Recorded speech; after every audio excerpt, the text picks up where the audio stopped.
Bismillahirrahmanirrahim. Assalamualaikum warahmatullahi wabarakatuh. Terima kasih. Dalam kesempatan ini saya akan menjelaskan PPT tentang keselamatan dan kesehatan kerja atau istilah yang paling sering kita dengar yaitu K3 pada materi PKW tahun 2023 dengan LKP Devita Surabaya. Sedangkan Raja Handicraft mewakili dari UMKM. Materi yang pertama yaitu definisi. Apa sih sebenarnya K3 itu? K3 itu terbagi menjadi dua, yaitu keselamatan dan kesehatan kerja. Yang keselamatan kerja adalah sebuah kondisi di mana para karyawan terlindungi dari cedera yang disebabkan oleh berbagai kecelakaan yang berhubungan dengan pekerjaan. Jadi definisi yang pertama berhubungan dengan keselamatan kerja. Yang kedua, kesehatan kerja adalah sebuah kondisi di mana para karyawan terbebas dari berbagai penyakit fisik dan emosional yang disebabkan oleh pekerjaan.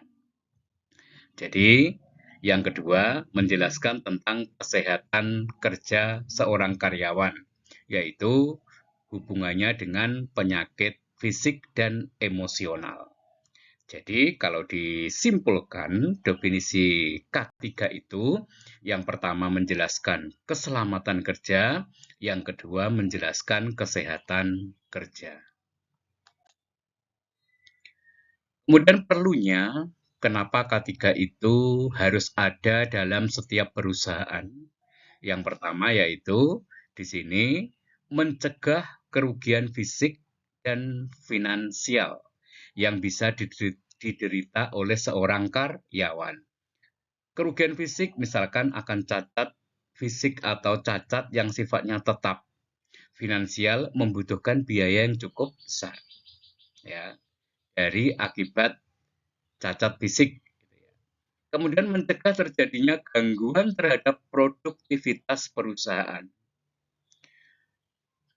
Karena keselamatan kerja ini secara tidak langsung ya pasti akan mengganggu produktivitas perusahaan.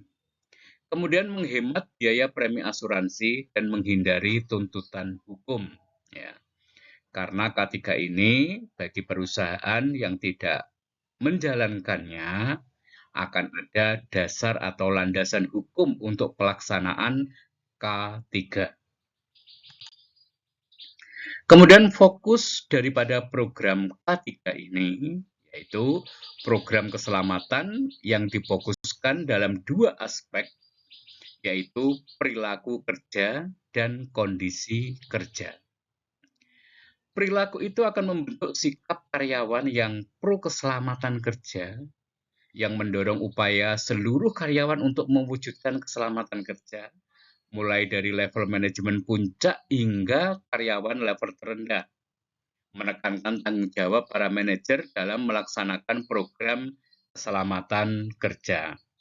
Adapun kondisi kerja yaitu mengembangkan dan memelihara lingkungan kerja yang aman, ya, yang dilengkapi dengan alat-alat pengaman.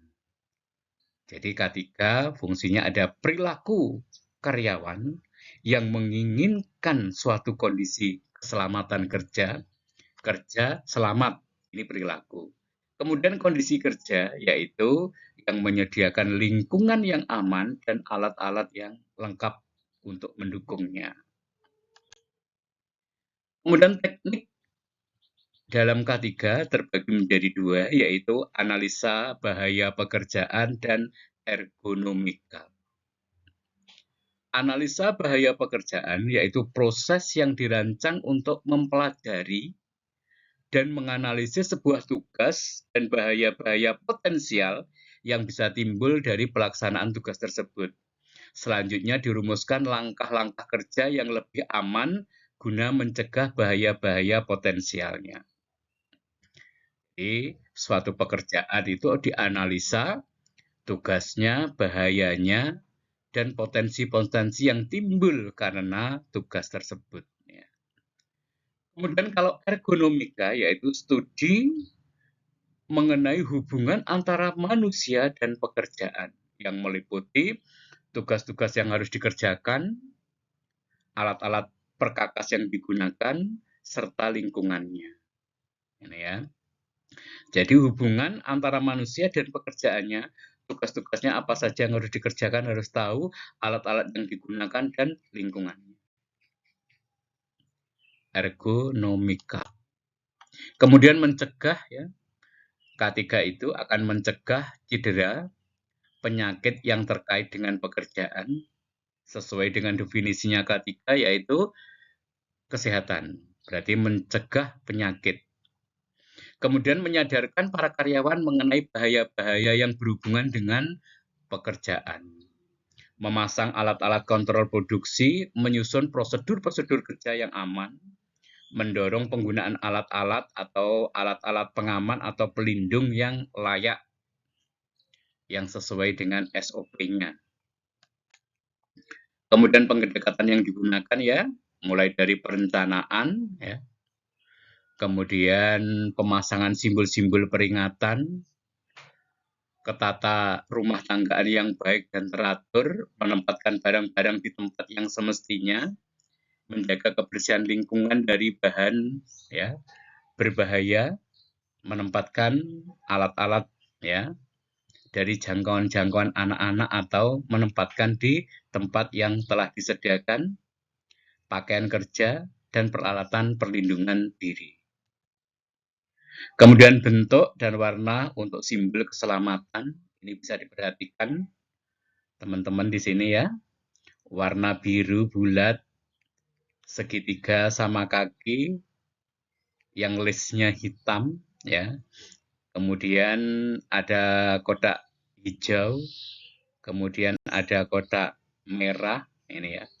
Diperhatikan simbol-simbol ini ya, semua mempunyai arti, bentuk simbol dan warna untuk keselamatan. Kemudian peralatan-peralatan yang digunakan selama proses K3 yang harus disediakan oleh perusahaan, yaitu peralatan perlindungan diri. Kemudian kacamata, sepatu, sarung tangan, helm pengaman, alat pelindung telinga, pelindung paru-paru, dan alat perlindungan lainnya. Ini harus ada.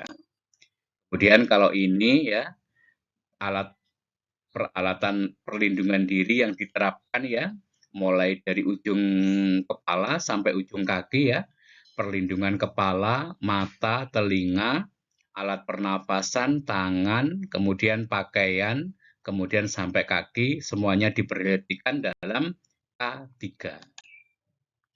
Kemudian organisasinya, kalau di Amerika ini namanya OSHA, kalau di Indonesia ini K3 itu di bawah naungan Direktorat Pembinaan Norma Keselamatan dan Kesehatan.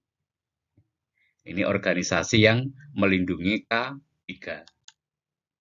Kemudian evaluasi program keselamatan dan kesehatan ini ya.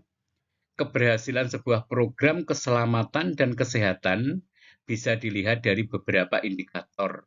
Ya. Yang pertama, penurunan tingkat kecelakaan. Harapannya adalah K3 itu yaitu mengurangi tingkat kecelakaan dan penyakit yang terkait dengan pekerjaan, baik secara kuantitatif dari jumlahnya ataupun dari kualitasnya.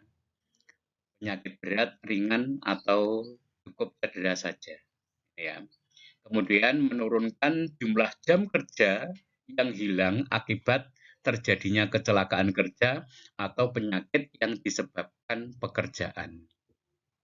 Jadi di sini titik penekanannya penurunan tingkat kecelakaan dan penyakit ya, baik dari segi jumlah ataupun kualitas, kemudian menurunkan jam kerja.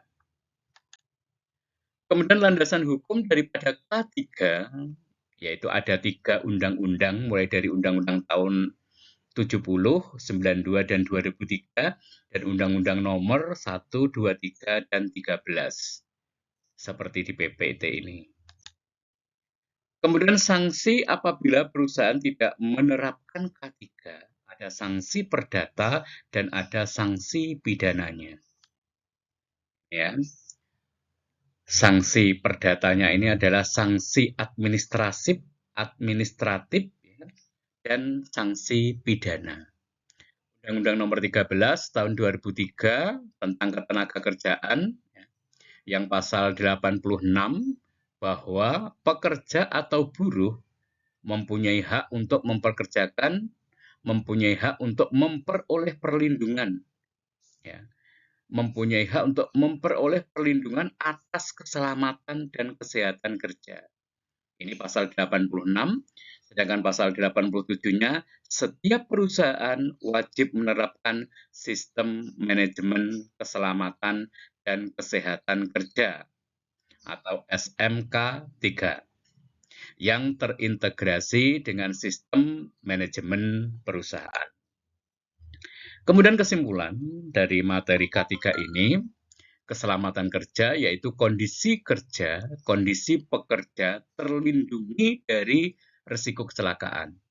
Sedangkan kesehatan kerja, kondisi pekerja terbebas dari penyakit. Sesuai dengan definisi daripada K3, yaitu yang pertama keselamatan, yang kedua kesehatan.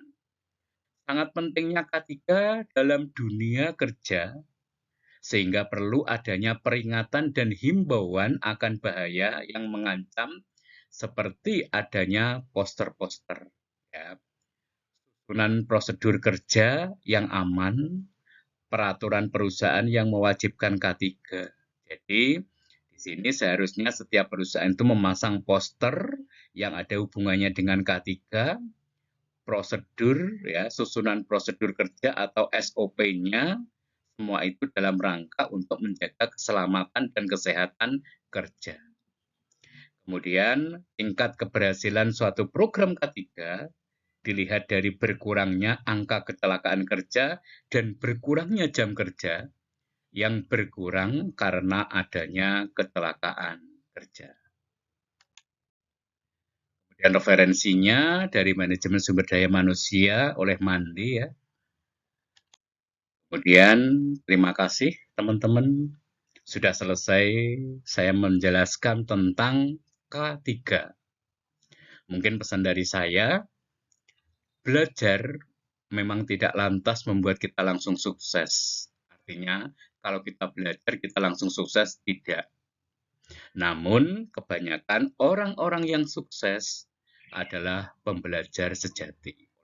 Itu jangan bosan-bosan, jangan malas kita untuk belajar jika kita ingin sukses. Demikian teman-teman yang bisa saya sampaikan. Terima kasih, semoga bermanfaat. Assalamualaikum warahmatullahi wabarakatuh.